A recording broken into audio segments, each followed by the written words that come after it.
Okay. So it's part 5.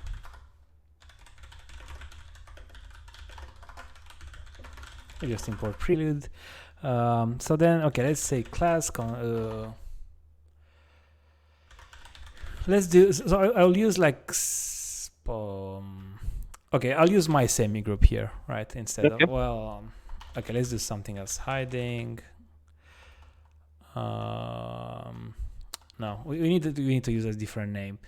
So what would be the easiest name for us to use here? Let's just do, yeah, it's okay. It's like I'm going to use this thing, right? The apostrophe at the end, like the prime thing. Okay, so it's semigroup prime a where, okay, and the actual operation is up. It's called append, but we're going to call it append prime. Right, so this is like in prelude, actually, like if you want to actually use it in the rest of your code, it's going to be semigroup and append, right? And then there is one alias to append, and you have seen this function before, but I've not explained what it is, and it's this. Yeah. Right, so this is the same thing as append. They're literally the same, identical. Yeah. Okay. So if you look at this, what does it do? Well, it's a binary operation, like if you kind of remember from, and semigroup is again something from algebra, if you recall that from your math classes. So basically, Yeah, I do. Okay, cool. So there are some laws, and we can actually read them here. So let's see, pursuit. We can look for semigroup here on pursuit. And then if we look here, we'll see that, okay, semigroup is a type class that identifies an associative operation on a type, right? And then it tells us that this thing exists, right? This law. So let me paste it here, right? So actually, let's do it here. Right, so this is a law. Right, so it kind of, what does it tell us? It tells us that if we're trying to use append on 3 things, right, x, y, and z, Yeah. right, it doesn't matter in which order we apply it, right? So basically, it's kind of telling us that append, okay, we could even write it like this, right? Append x, append, well, it's the other way around.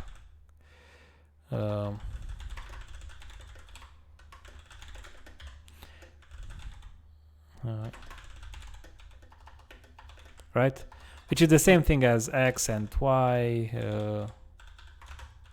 like this thing. I'm not going to type it again because it's literally here, right? Yeah. Okay, so then, like, what does it mean? Well, if we take plus, for example, it's kind of like x plus y plus z. It doesn't matter the way you do it. The operation is the same thing, right? Or It's x. the commutativity. No, commutativity I think is it's called. Yeah. no, commutativity is this. Yeah. So this is called associativity. Yeah. Mm-hmm. Right. So it's not this, right? And then, for example, examples are like this, which are simple. But then again, you could say also like okay, let's do numbers, right? For numbers we have this, but then for booleans we have we could do something like p and q and r. Again, it doesn't matter how you do ands because you'll still get the same result, or same with or, right? You can, like, if any of them is true, then the result is true. It doesn't matter in which order you do this. And then again here, if any of this is false, then you always get false as the result, right?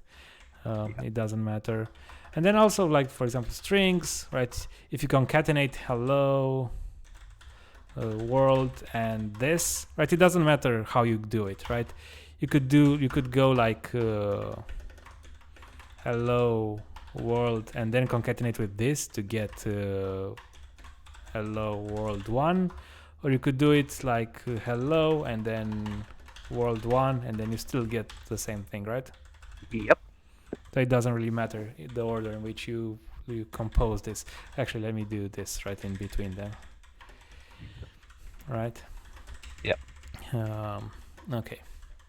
So this is a law. The compiler does not check this law, right? So you can write things that are wrong here, and Purescript will allow you to write them, but like it's pretty bad if you do that because like this is not the class where this should be allowed, right? Okay, but then yeah, let me explain that now.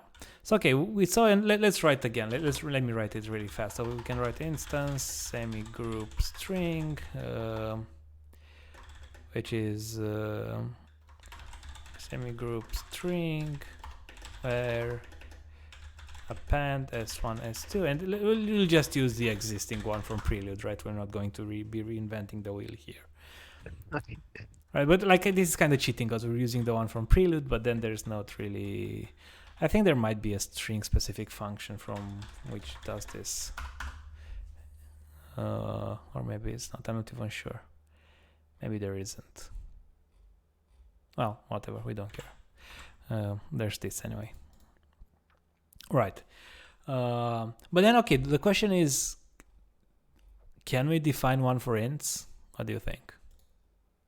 I mean, of course we can, but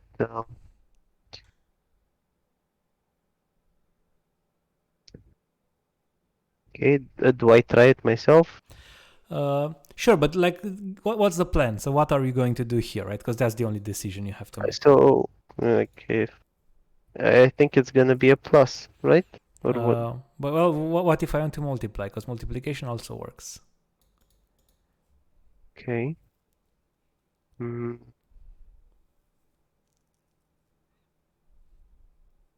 So the answer is that there is no instance for numbers because there, and also not for booleans, because there are two options, and this is not the right algebraic object for this, right? We'll see later if we get to it that there are different algebraic objects that allow for two semigroup instances, like packed together. Okay. In both these cases, right? Okay, so let's see. Maybe where is it? Let's go back to semigroup and see.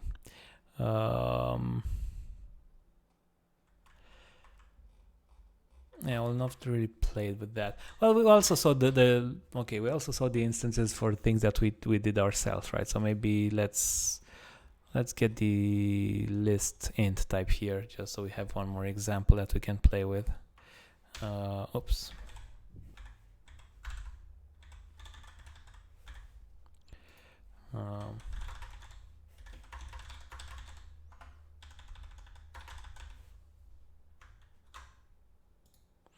Okay, and let me throw this thing here. And then, but we already wrote this instance, right? It's literally, let me write it really fast, but it's literally the concatenating one that we did, right?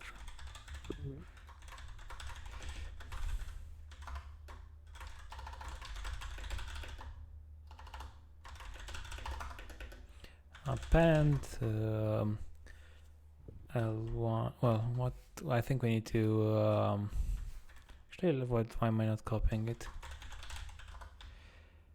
It's going to be significantly faster. Okay.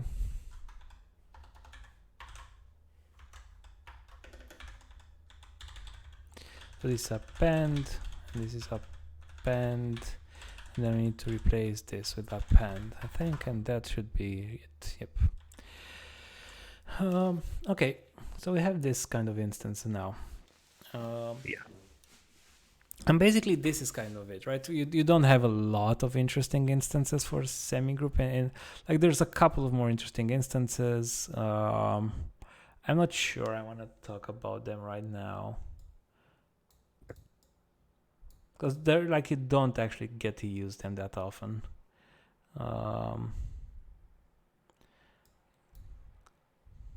Yeah, we're going to talk about this some other time. So like for now, you can think of this semigroup that these are the main things that you're going to be use semigroup for. It's going to be for strings, for lists, and things like that.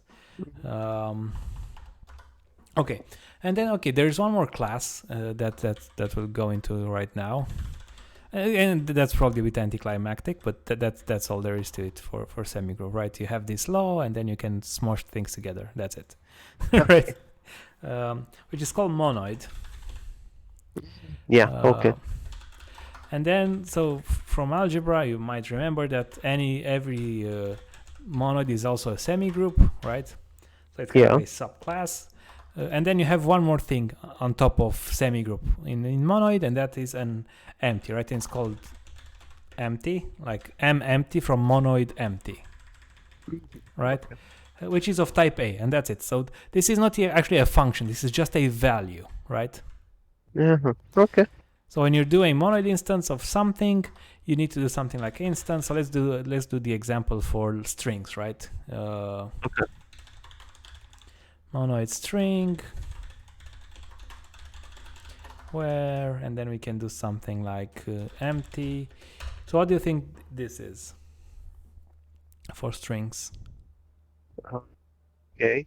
So is M empty supposed to be an empty, like, okay, is it this? No, it's literally the empty string like this. Okay, well, it makes sense. And let me explain why, because maybe it will make even more sense. Is it because you need what do you call it, like a neutral exactly value? Mm-hmm. Right, so except if it would be for multiplication, you would have 1, and for sum it would be 0. That's the thing, exactly. So the way that this is written, and you can also find it here in the documentation for monoid, like the Purescript documentation. Wait. It literally says here, okay, monoid is a semigroup with a value empty, which is both a left and right unit for the associative operation, which this is how we write it, right? So empty, using the operation on x, we get x, and then x and empty, we get x, right? So now it should make sense that whatever we concatenate with empty string, we get that thing back, right? Either if we do it on the left or on the right. Yeah. Right? Okay. So can you write the instance for list int for monoid?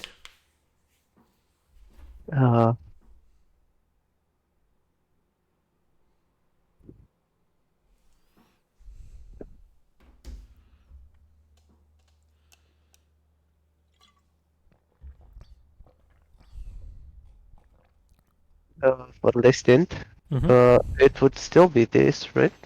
So look at this, right? Okay, wait, I'm giving it a string, first of all. But where is the... here it is. No, it should just be empty. Yep, exactly. Because when we concatenate an empty list with anything else, we get back that anything else, right? Okay. Yep, that's correct. And then we don't have too many examples here. We could probably figure out some more examples, but then let's think, because, okay, you're right that this is, we can think of, okay, here's one trick we could do. Let's do a small trick so that we can define more instances. Because I want to spend maybe 10 more minutes on this. So let me do something like add let's just do add. Add int. So this is basically just we could even say data here, just so I don't, because there's new type is just it doesn't matter right now, right? So I'm kind of doing two things at once here. So I'm showing you that when you have a type, you can have the constructor with the same name as a type. Okay. Right, so it doesn't have to be. We usually did this make add here, right? Yeah. But we don't need it. We can actually have them separate. So sorry, have them the same, and it's fine. It works. Okay, and then what is this? So this is just an int with a different name, right? Yeah. But since we called it add, we want to define a semigroup instance that does addition on top of it, right? So does plus. So do you want to define semigroup and then monoid instance for add? Yeah. I mean, so I have to add a class. Instance, not class, because you already have the class, I don't right? know. Yeah.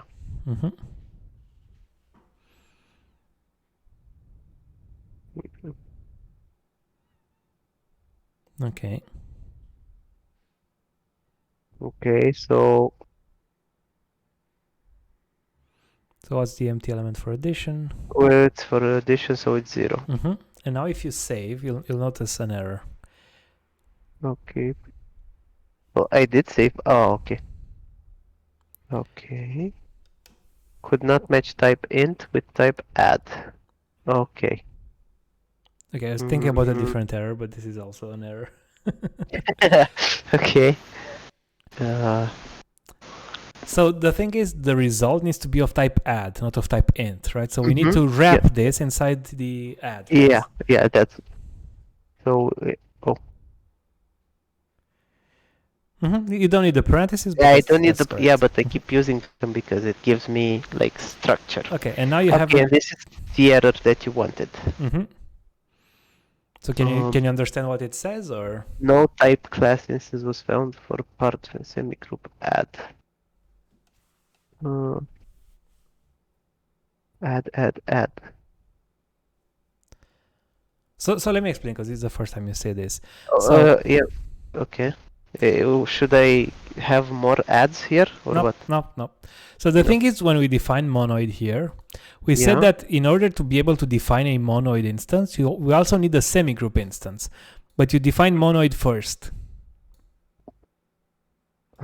But you also need to define a semigroup instance for add, and then it will work. So this is correct. You just need to also define to write an instance for semigroup add as well. Okay.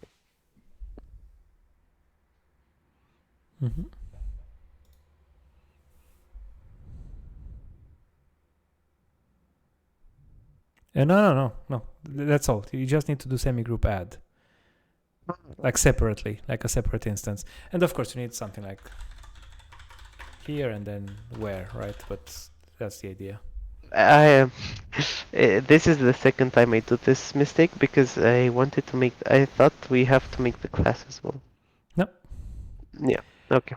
And then what was the name of the function that we need to define for semigroup?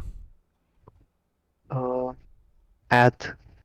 Or what am I missing? Well, like if you look up here, in order to define a semigroup, we need to like this function, right? We need to define it. Yeah. So it's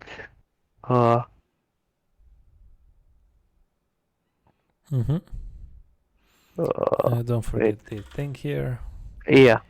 Okay, and then you have two adds. Yep. This is almost right, but because I have to. Yeah. It's. no. So okay. Oh. This is a bit trickier. So let me remove this because you kind of hurried before taking a second. So what type is this? It's an add. Okay, but addition only works on integers. Yeah. So how do we get an integer out of an add?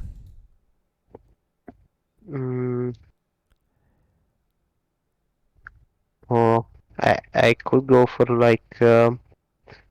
Yep, that's correct. Pattern matching, right? And you need here you need to parenthesize. So when you do pattern matching is when you need to add parentheses. Yeah. Okay. Okay, now what type is A1 and A2? A1 and A2 are now adds. They're ints right now, right? Yeah. Okay, so the result, so now you can add them and the result is an int, right? Yeah. But like the result needs to be an add. Yeah, so it should be add of A1 plus A2. Exactly. That's correct. That's the thing you need to do. Okay, and now you see that the error here also disappeared. Yeah. It's like, okay, you defined the pen, so now this is correct, right? So like if you have a subclassing like here, right, where you kind of have a requirement for monoid, then you usually define this first and then you define this, right? This is the usual order, because otherwise, even if you write this, you'll get an error, right? So it's better to just define this one first. Okay, so now if I say it's like data multiplication equals multiplication int. Do you want to write this as well? Like the same instances? Yeah, I have to write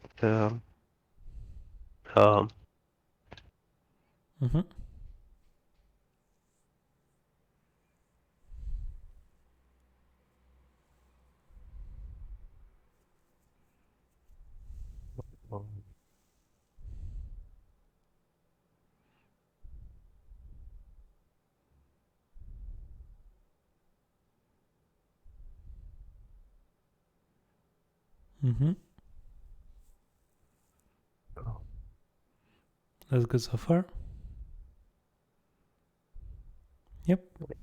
This is it. Except the space which annoys me. That's, you know why I like putting spaces here? Just because I don't want it to look like a constructor from a different language or like a function call from like another language, right? So I very aggressively put spaces here just so it's you don't get that idea, right? I appreciate it, but apparently it still looks like a constructor to me. So well, it actually is a constructor, but it's not the same sort of constructor. It looks like a function. Yeah. Okay. And also the monoid instance. Let's also type that really fast. Yeah.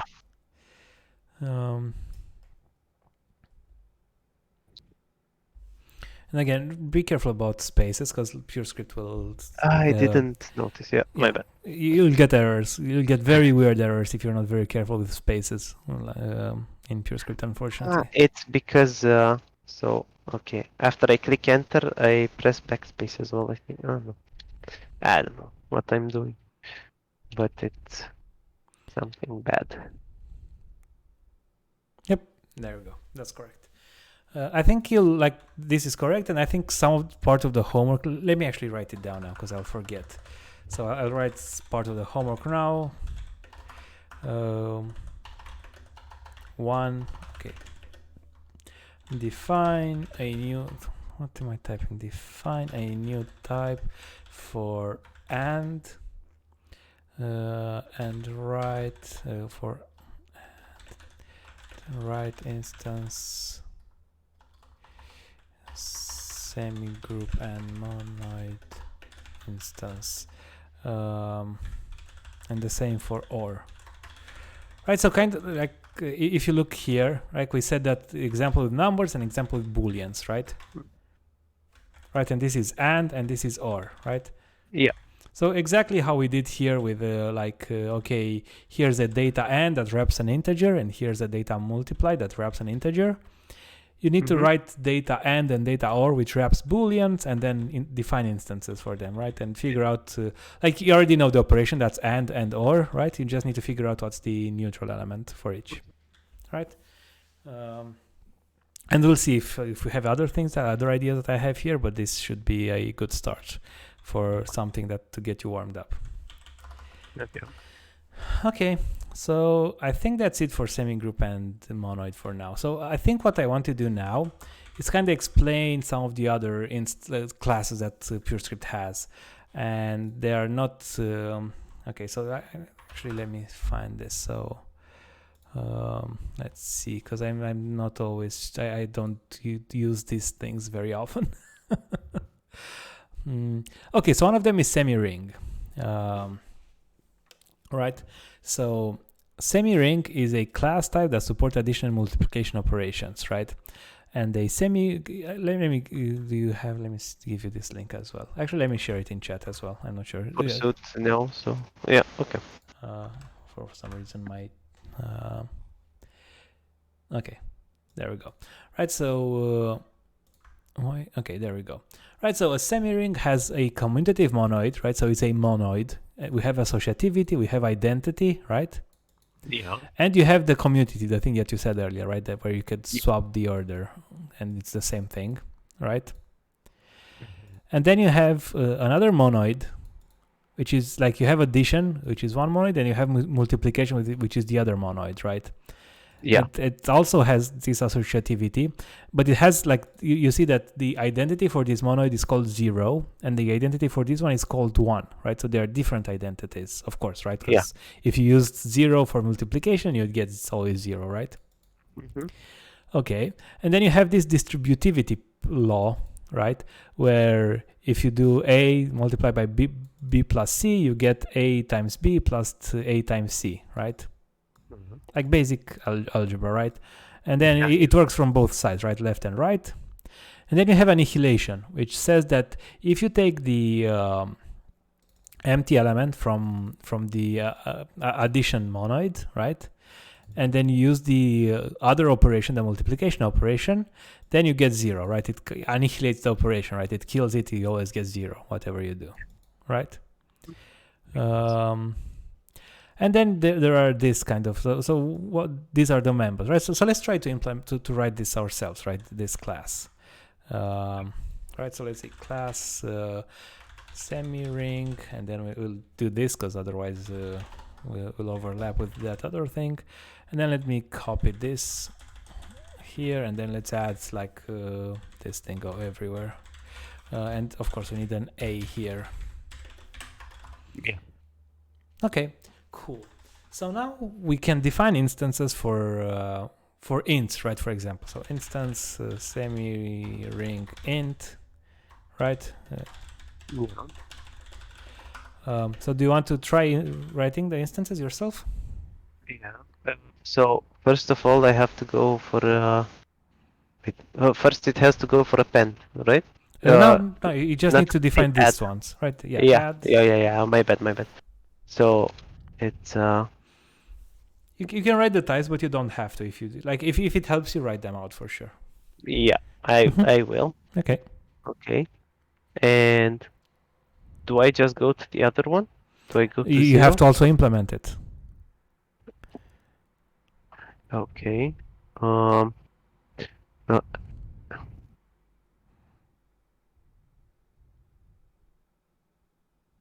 I need some help here. I think you're getting caught up by it's just xy equals x plus y. Okay. Right? It's the easiest thing that you can imagine. Okay. Okay. So 0. I mean, you said I don't have to do it Yep, anymore. you don't have to right? if you don't need to, if you don't want to. So no, 0 only takes one input, right? It doesn't take any input, sorry. It's just a value. Okay, so is it just like this? But you forgot the equals. Yeah. Yeah, that's it. Okay. The multiplication one. So this again, how many parameters does this take? Yep, exactly it takes 2, yeah, and that only, and it returns x times y. Yep. And then there's the 1, which is equal to 1. Yep, that's it. Right, that's easy. Yeah. Okay, so do you want to write this one? Let me... For strings or for what? For boolean. Okay. And I guess you can continue from here. Okay. Well, I have the add.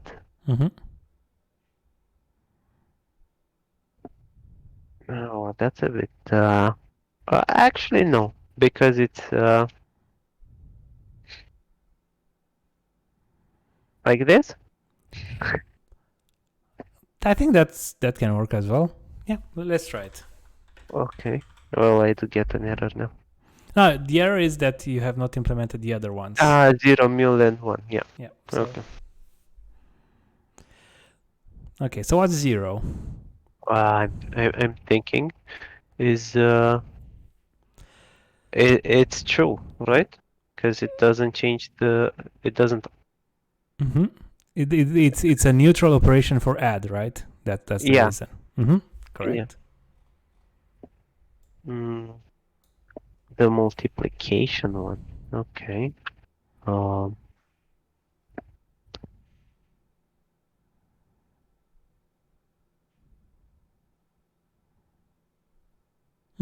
Yeah.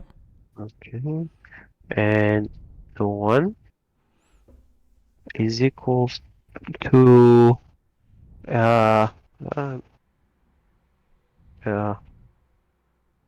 is it false? I mean, in my head it's equals, but I guess it's false, right? I mean, it can be equals, right? Because it needs to be a boolean, and equals. Yeah, exactly. But yeah. And yeah, this compiles, and this is fine. So let me think for a second. So does this? Yeah. So this annihilates this, right? Sorry. Yeah. 0 annihilates this because if you OR anything with true, you get true back, right? So that's correct. Yeah. That's how I thought about it. But then the 1, I guess it makes sense to be false, right? Well, in reality, the way this works is the reverse, right? So this is OR, this is false. This is and this is true. And it works the yeah. same, but it makes more sense for 0 to be false and 1 to be true than the other way around, right? Yeah. It's kind of more Yeah. natural to be like that. The other Yeah. way also works, but this is more natural, right? Si, senor. Okay, cool. So let's see, what other semirings can we implement here? Well, unit is not very interesting. For functions, we won't be doing that right now. Yeah, I guess that the only ones that we'll be doing right now. Those are the only examples. So I think we have quite a few other things here. Let me see. We have rings, which requires a semiring. Yeah, okay, let me show you all of this, actually. So let's also do this one. Okay, so we have class ring. Well, okay, we need semiring A, and then if this is true, then we might be able to define a semiring for A, right? Yeah. So one example here. So what we need is sub, which is like minus, right? Is what this is. So can you define the instance for int?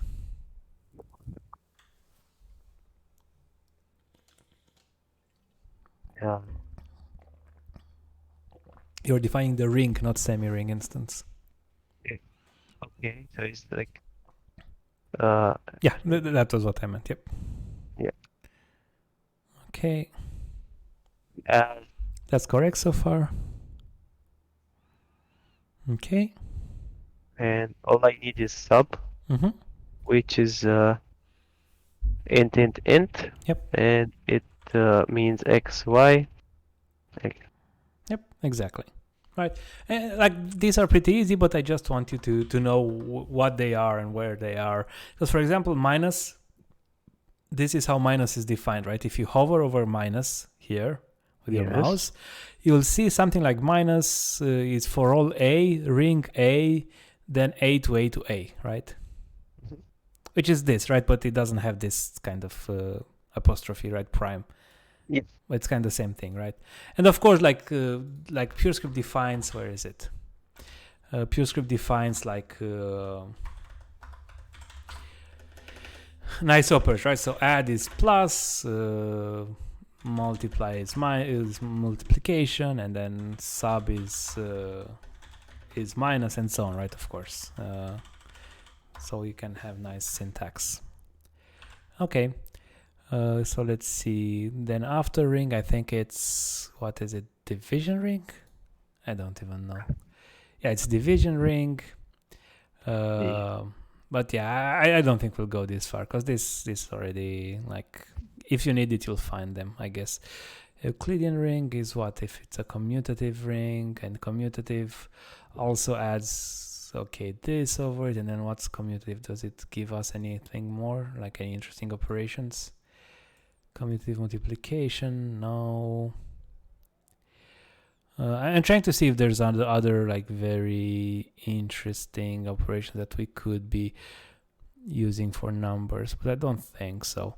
Like again, as you can see here, there's like commutative ring and division ring and so on, which add a few more operations, but yeah, we like division for numbers, for example. But yeah, no, I'm not going to go through that. We're not going to go to semigroupoid and category yet. Bounded might be interesting.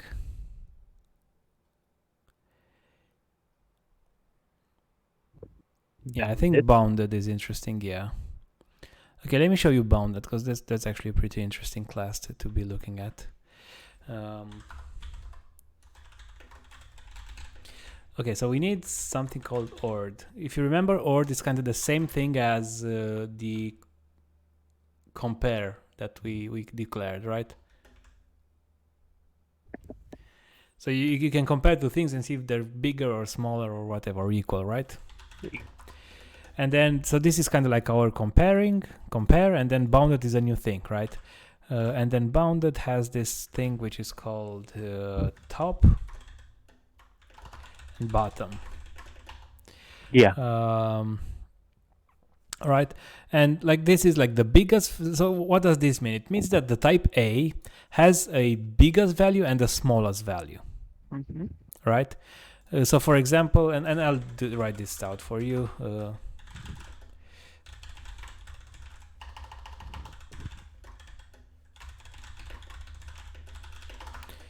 Right, so top is true and then bottom is false, right? And this is a useful instance.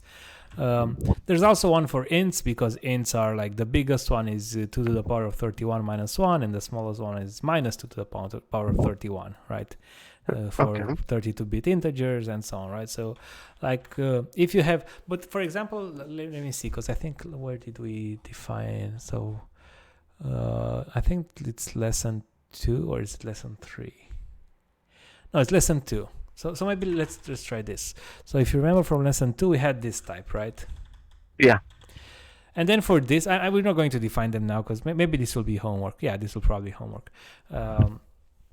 But for this type, we can define like EQ, right? We can do equals on them, see if there's the same value, right? That's pretty easy. Yeah. We can order them, because we can say that Sunday is the biggest, and then the others like just in this order, right? That they are here. And then we can also say bounded, right? Because top is Sunday and bottom is Monday or something, right? So yeah, actually, let me do that. Let me add this homework here. Okay, so define. Let's do 3. Define e. Okay, and I'm going to say define EQ here, right? Instance for weekday. Let me think. And I'm going to help you, because we've not done that before. So instance EQ weekday. Well, let's say where, and then EQ equals, well, EQ, and then you have 2 things equals to something, right? It's up to you to figure out how you do, what you write here and on the right hand side, right? But this is the name of the function. Okay, and then for define ord instance for weekday. Okay,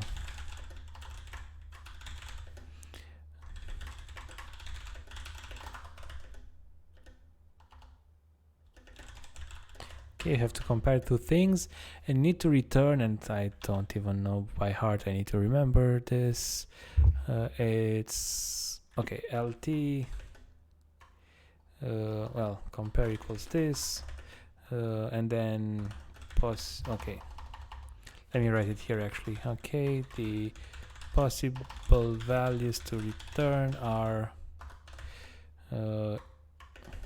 EQ for equal, LT for lower than, and GT for greater than, right? So instead of equals, lower, and greater, these are the things that actually exist in Purescript, right? Like this. Okay. Instead of equals, lower, greater, right? That we had in our own example. Yeah. Define bounded.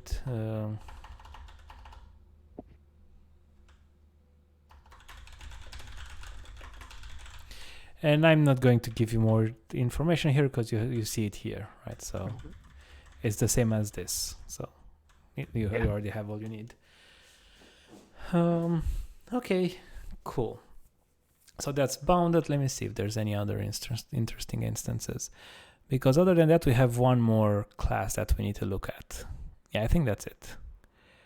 Okay, we have first and last, but yeah, we'll do that some other time. Not too interesting right now.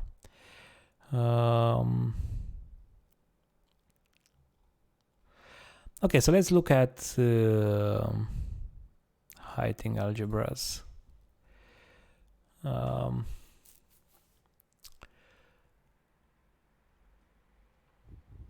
Yeah, let me copy this, and then let's do, okay.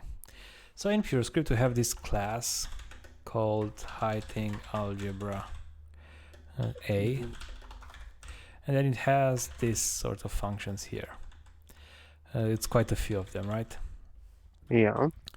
And this pretty much represents this is for how should I put it? Represents, well, okay, here the official documentation says that they represent types that are bounded lattices with an implication operator such that the following laws hold. And let's also type the laws there and then have a look at them, right? Because it's quite a mouthful here. But just, oops, let's do a big comment. So it does refer to booleans. It's not only booleans. It's Okay. it's more than just booleans, but booleans are like the most common example you'll find for this. Do you mind unselecting, because you've selected and it's hard to read? Sorry. There we go. Okay, so it says that it's this class has these laws, right? So let me say laws right here, and then let's let me do something like this, I guess.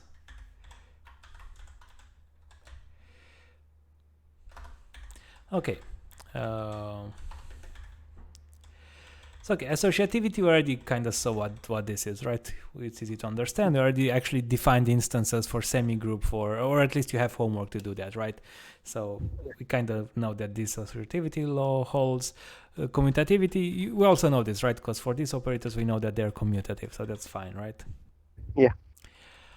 Then we have some other laws. So this is, for example, if you have like kind of this sort of thing, right? We have A or A and B, it's the same as A. Why is it the same? Well, we can kind of think of it like if you can take like truth table to solve this, right? So if A is true, then of course whatever B is, this is true because of this or, right? So if A is true, of course this is true, and if A is false, then it's false or false, which again gives us false, right? So it's obviously B doesn't matter what it is because this is always true, right?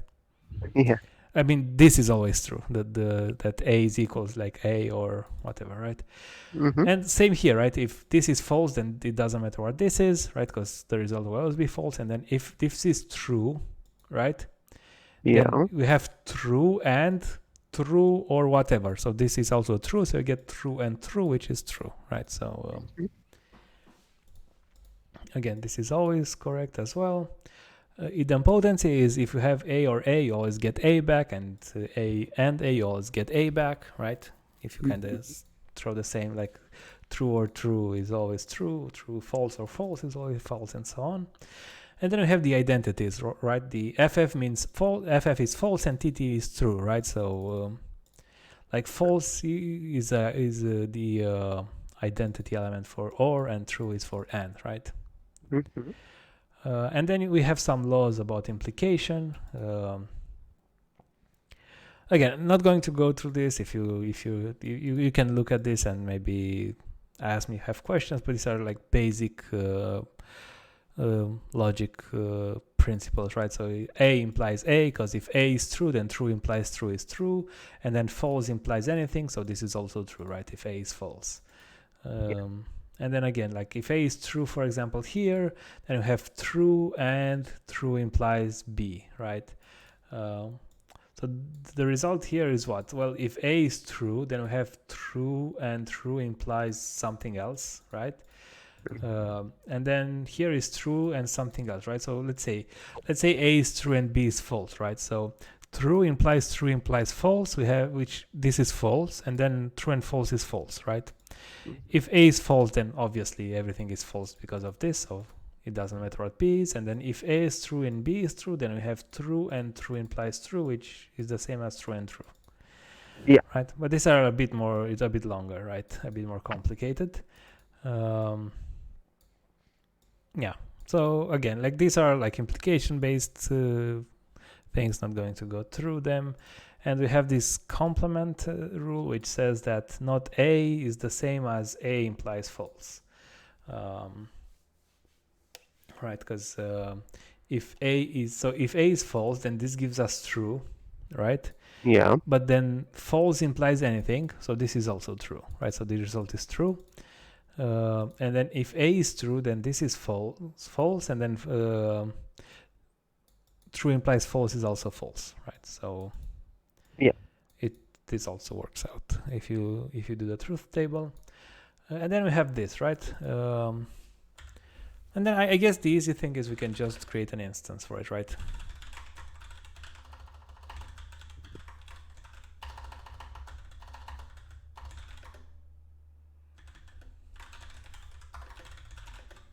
Why am I always typing like this? Okay, so you want to try implementing this? Yeah, so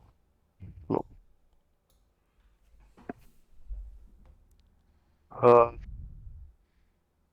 1 second. Okay. How many arguments does FF have? It has 2. No, it only has 1. Right? Does it? Well, in my head it should be like so it says A. Mm-hmm. So isn't that only 1?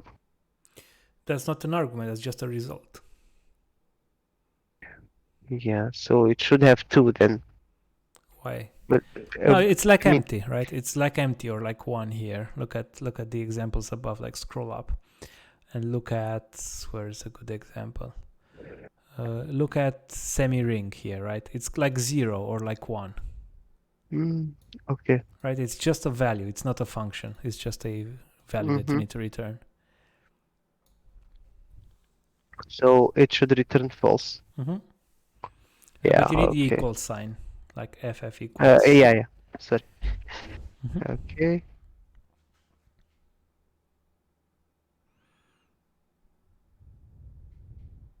The implies is it should be yeah, my bad. Well,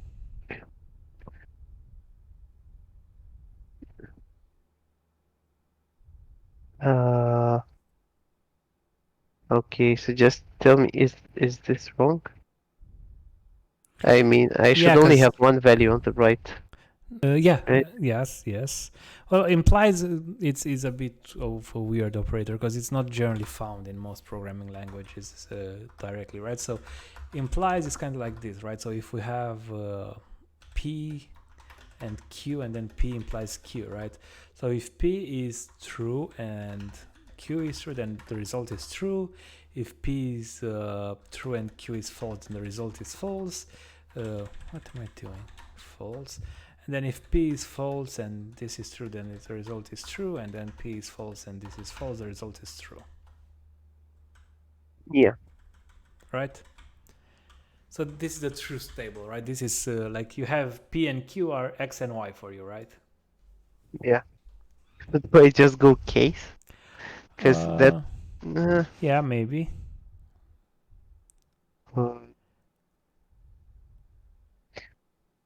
Uh, this this is kind of bending my mind. It implies XY.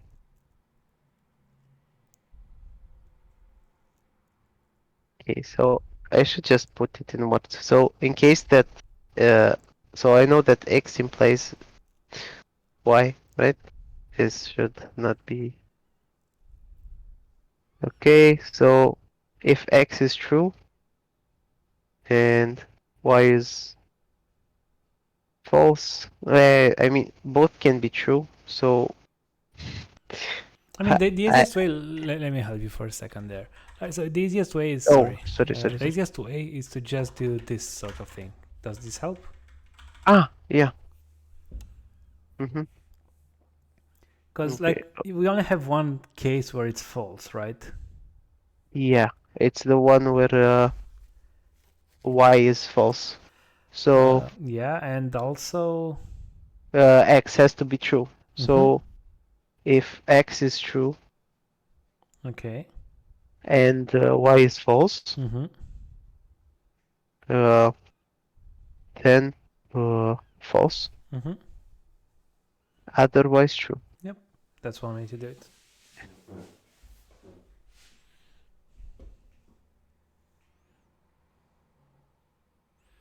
Yeah, that's totally fine. The problem is I you need to didn't finish implement. yeah.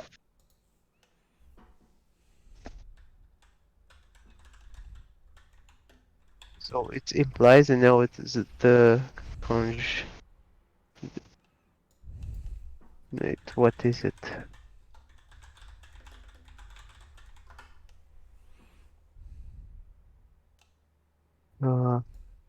Wait, am I blind? What do you mean? Where are you I, stuck? I'm looking for it, but I don't.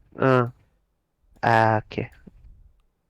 It's 8 to 8 to 8. Yeah. Well, yeah, but I don't know the cases here.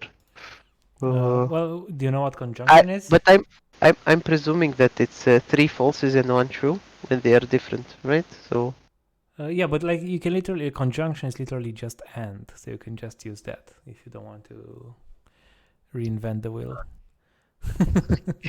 okay. All right, There like you go. this. Yep. Okay. Now, oh, and this is the OR operator, right? Uh, Disjunction, yes. uh, okay, so not only has one. Mm-hmm. So this should be oh, sorry. Is it like this? Mm-hmm. Okay. Uh, Mm-hmm. Okay. I mean, okay, I did something silly. Yeah, you can't do u equals if you do this, because the equals is here. Oh, I put an Instead, equals? yeah, there was an equals here. I didn't mean to. Yeah, okay. Yeah. Okay. Cool. Yeah, this is correct. There is a better way to write this, but it doesn't matter. It's yeah. This is totally fine.